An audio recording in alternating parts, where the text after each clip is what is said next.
Hey everybody, and welcome to another JASP tutorial. In this tutorial, more or less an exploration as opposed to a tutorial, is one of the new 0.95 modules that I have not gotten a chance since the middle of the year to explore. And that is, if we scroll through here, the ESCI, the estimate testing module, estimation statistics with confidence intervals. You can find that at thenewstatistics.com, ITNS. And if you go up to ESCI here, you can see ESCI in Jamovi, ESCI Web, Dance of the Means, legacy versions of ESCI, and StatPsych for estimation in R. They haven't updated their website yet for JASP, but I'm assuming that it's very similar to ESCI for Jamovi, which has been around for a little while.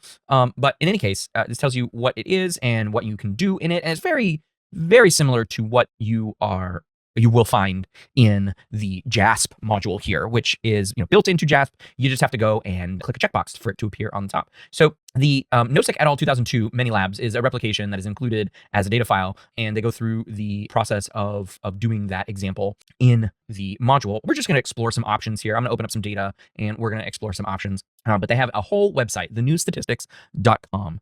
Right, so they reached out to the developers and were like, hey, we had this package for Jamovi. Can you integrate it into JASP? And here we go. So let's go ahead and open up some data. So I recently opened up the t-tests directed reading activities JASP file from the data library, right, for t-tests. And we've got independent samples t-tests, right? This is what it would show, null hypothesis significance testing right here. And then we've got the descriptives as well, right? You make a plot. Now you would make this plot in the plot editor if you've seen my last video. And then you can also make a violin plot, or which is a form of a block plot. And these are actually kind of old school descriptive plots, but you can have these plots are basic in here. You can also have the customizable ones. I don't know which one's which here. I think this box plot is this one here. This now is in the plot builder. This is a little what you see here in the descriptive statistics module here is probably less buggy, less customizable, right? But in any case, this is really nice. Yeah. So that's what these are here for. But we're here to talk about, okay, as I like to call it, ESCI, estimation statistics with confidence intervals. It is currently in beta because they are using this 0.95 version to explore these new modules and analyses, right? A lot of them I won't be talking about in any of my videos because they're Bayesian in origin. But in any case, let's go ahead and talk about ESCI. Now, how do you add this? You go to the plus sign, and it's right there. The one thing that I love that if the Jamovi anybody who is a Jamovi developer is listening, it's an alphabetical order in this list, and it's an alphabetical order on the top bar as well as I scroll through it. So easy to find ESCI on this list as we go through distributions, equivalence testing, and Q does come before S. So there you go. So you just check that box. It's in JASP when you download this version. It's in it. Whether you want it on your top bar is up to you, and that's what this checkbox is. So that's different to how Jamovi does the packages, where you install the package. If the package is not installed, then it's not in your Jamovi at all. So this is a little bit different in that respect. So let's go ahead and open up this. So as you can see here, we've got several groupings. So the first one is describe, okay? This is sort of like a little module for descriptive statistics as well as some visualizations, okay? Doing mean and median comparison, right? So again, this is estimation statistics. This is not null hypothesis significance testing. So we're not doing that, but this is means, and sometimes you would be using medians, right? To determine if there are differences between groups or not, right? A single group would be like one sample t-test. You can do correlations with only one group or two groups. You can do proportions, single group, two groups, paired. Hey, that's kind of like a video I did recently. I recorded it today on power analysis for proportions. It's exactly the three options that you have. You can also do a meta-analysis. Means, a difference in means, correlation proportions, and differences in proportions. So let me just show you what describe looks like, right? So the module initializes, and here I have my four. No, it's four variables, but ID is really not one of them. So I'm going to grab DRP and put it over. This is the outcome of the directed reading program, right? This is the whole point of the data set. Okay. And you can see here that this is your initial output. This is the output by default. You get the mean, the median, the standard deviation, which is the S here, which is commonly found in statistics textbooks as the sample standard deviation, as opposed to lowercase sigma, which is the population standard deviation, right? The interesting thing here is that in most of these statistical packages, APA style is what is followed, right? So we have M, which is APA style. We have MDN for the median, that's APA style. SD would be capital S, capital D would be the APA style for the standard deviation, but it's not. So there you go. We get our minimum and our maximum, right? What you would. We get our first quartile and our third quartile, the 25th and 75th percentiles. We get our N and whether or not there are any missing. Okay. We also get a histogram and a dot plot. Histogram shows us just the frequencies of the data in this variable, whereas a dot plot, or a stem in leaf, if you prefer, shows us each individual amount in our bins, right? So we've got our bins right here, and we've got those amounts in the bins. You don't need a y-axis because you can just count 1, 2, 3, 4, 5, 6, 7, 8, 9. And that would be this one. but then the bins are slightly different because this bin right here is actually, these 2 bars are these 3 dots. I guess that's what the dot plot is showing you. I might be wrong on that. We can also hit extra details on here, and that gives us the confidence interval stuff, right? But it also gives us not only the confidence intervals, but it actually does it for each variable. Well, it does it for the mean and the median, I should say, right? So the 95% confidence interval for our mean is shown here. And then we get the standard error of the mean, which is right there. MOE, I'm not entirely sure what MOE is. Mean of estimation? Not sure. But then the median also has a 95% confidence interval. No standard error or anything like that. None of that exists for the median. And then everything else is the same that we saw earlier. And then at the end of the table gives our degrees of freedom, which I just believe is n-1. On the explore options here, what it's going to do is it's going to put information on these 2 plots to show us, right? So a green triangle and vertical line shows us where the mean is, but we can also plot the median, which is a, pink diamond with a vertical line. And you can see that this is a seemingly normal distribution. So those 2 are fairly equal with one another. You can put the standard deviation on there, which is 15. I don't know what this does for you to have a horizontal line like that, but it should actually be higher if it's 15 because this is a difference of 2.5 and 15 is, anyways. We can put the quartiles on here. I'm going to take off the standard deviation. I don't think that's implemented well, but our quartiles include this box, right? So we've got the median, which is halfway in between the 2 quartiles, although visually speaking, that is not the case. We can also have our z-scores on here for z of 0, which is the mean. That's going to line up there, but then z of 1, 2, and 3, right? So you can see that it's not fully normal, but it is close. Actually, I don't know if you noticed that, but it modified the graph as I put those z lines on. And I think that's to show that z of 3 is right here. It also modified the bins of these bars. So that's interesting. Percentiles, you can highlight the bottom. So this would be useful if you're talking about z-scores. If you wanted to highlight the bottom, let's say 33%, it will highlight those bars and dots in each of these graphs. I think that's pretty cool. You can also modify these figures. I'm not going to go through that. Figure options, changing the dimensions, number of bins, right? We can have fewer bins if we want to, thicker bars. There you go. Or we can have more bins, 20. It was 12, but now we have more, so it modifies the graph and the bins while also keeping those z lines on there. And you can also change the aesthetics. The aesthetics are the fill highlighted, dark blue versus red for the highlighted bottom 33%, etc.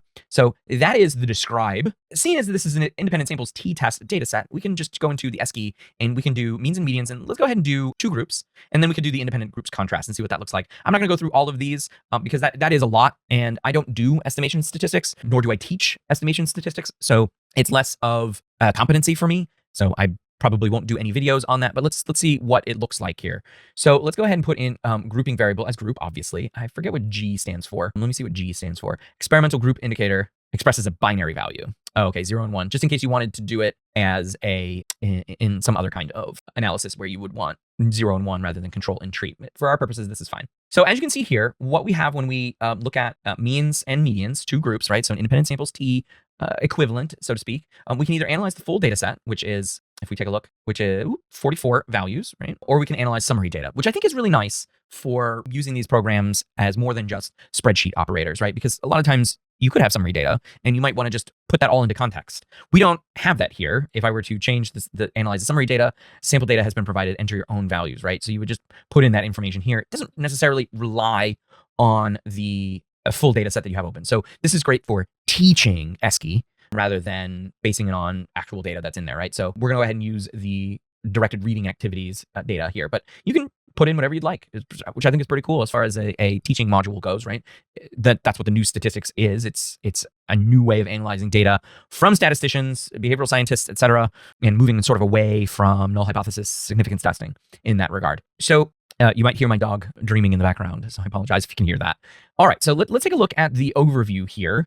So again, we have our DRP, our directed reading program outcome, and our grouping variable. And what you can see here is we've got a mean for the control group and a mean for our treatment group. We've got the 95% confidence interval for that variable. We have a median, we have a standard deviation, we have an N, 23 in the control, 21 in the treatment group, 44 in total, none missing. And then we have SP. Variances are assumed equal, so S pooled, that's the value that the pooled standard deviation is what you would use if you wanted to calculate a t-test, especially the Cohen's D of a t-test, independent samples t-test. And you can see that the value is the same because the pooled standard deviation is the same, right? And that value is put into the confidence interval rather than individual standard deviations of 17.15 and 11.01, okay? So here is the mean difference table, right? Again, this is not null hypothesis significance testing, so we don't have a t-value. What we're doing is we are seeing whether or not 0 is within our lower and upper level limit in here, right? So our treatment minus control is 0 in that difference of the confidence interval. And the answer is no, which means we have high confidence that our mean difference of 9.94 95 represents what we would consider a significant effect between the treatment and control.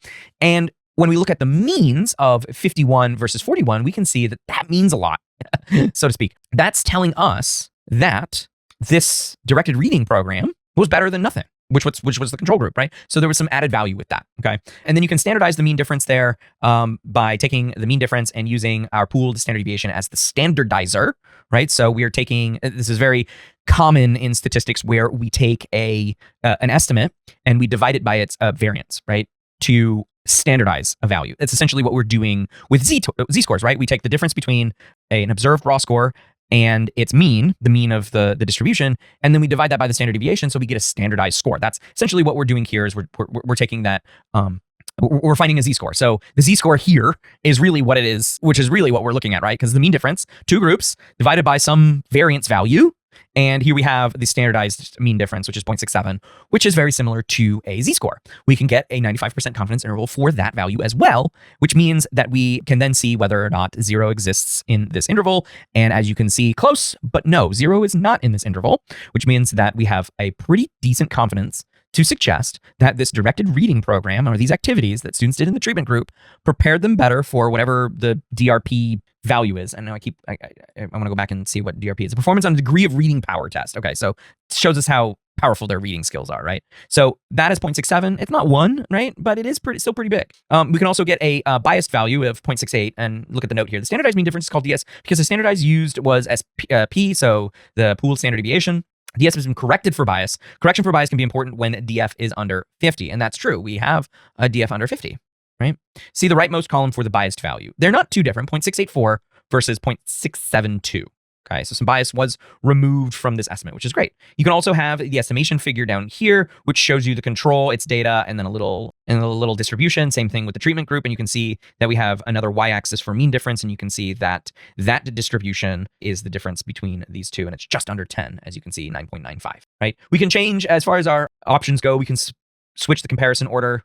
It would just mean that our mean diff is negative, which is fine. It just basically puts everything on the other side of 0. And our 95% confidence interval is the exact same, just with negative numbers. And obviously their limits are switched because lower and upper are different. But 0, importantly, is not in there. I like looking at positive numbers. You could look at the effect size of interest here. You can look at mean difference, or you can look at median difference. It just changes everything on this analysis. Some things are removed because you cannot do certain things with the median, right? You can't do standard deviation. There is no, that's a mean thing. So essentially this is a median difference of 11. Does that median difference contain 0? It does on the 95% confidence interval. It does. So in this case, I would suggest using the mean difference as opposed to the median difference because it was a fairly normal distribution anyways, right? Median difference would be useful if you were doing this kind of analysis with heavily skewed, like home values, right? That's when the median is more important than the mean because it's super skewed.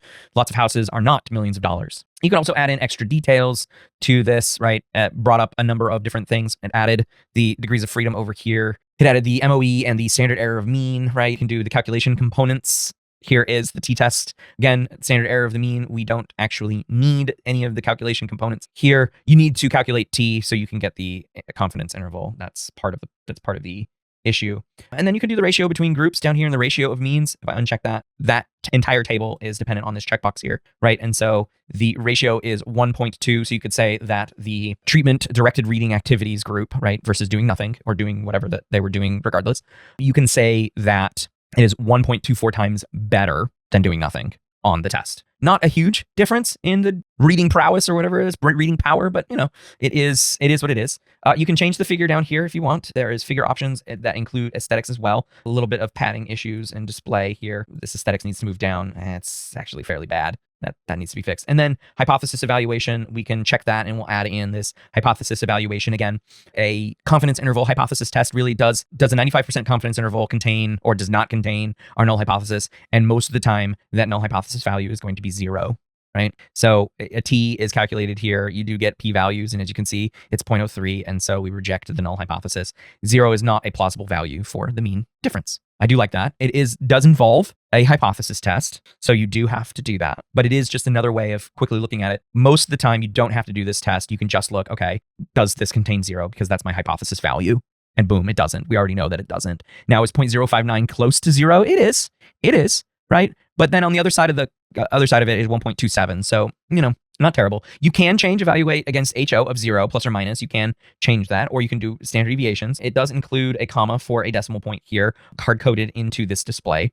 Okay. And then color for the null hypothesis on the graph would be right here. Okay. And you can see that the mean diff has 0 right here, and that's the line. And then boom, this black triangle with the small little normal distribution, that's our mean difference graph. And you can see that this triangle is way away from the null hypothesis there.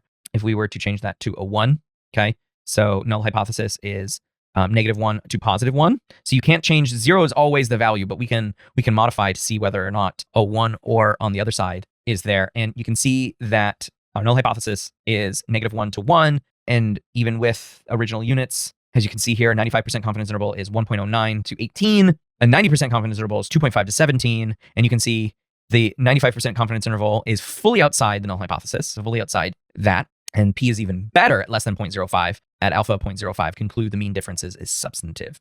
And as we looked with the ratio of means, it's 1.24 times better. I'm just going to put that back to 0. And as you can see, you can't change alpha at all. I forgot to mention that. So that is how you would do two groups, right? If I went into ESCI here, you could also do this with a contrast, okay? You need a reference. You do need to define the contrast though. So maybe we won't go into that one because I'm not fully versed in contrast. So we'll close that one. Yeah, there you go. Two groups, grouping variable. Oh, okay. You can't, the way that this is set up, you cannot do the two group design. You do need two independent variables. Okay, so close that one. So yeah, that's how you do estimation statistics in JASP, right? So you could do a quick describe, you could do a quick means and medians if you've got that, proportions, correlations, single group, two group. It's very comprehensive, and they have a textbook that comes with this. They also have a set of instructor resources, right? You would get that from the publisher, which is, I believe, from Routledge, right? You could go, and if you've got all of that, it comes with R data, it comes with how to do it. Oh, look at that, soon JASP. Oh, they haven't updated they haven't updated their resources yet. But yeah, most of their resources are through Routledge, and you can teach it via that. And hopefully these guys, Jeff Cumming and Robert Callan Yagaman, or Jageman Yagaman, probably, sorry, are available to help you answer any questions you might have. So that is the ESCI in beta, in JASP now. It just came out in July, at the end of July. All right, and it's just going to get better. So if that's something that you like, great. If you have any comments, suggestions, questions, or other feedback, please leave those in the comment section down below. Thanks for watching this video. I'll see you in the next one. Bye.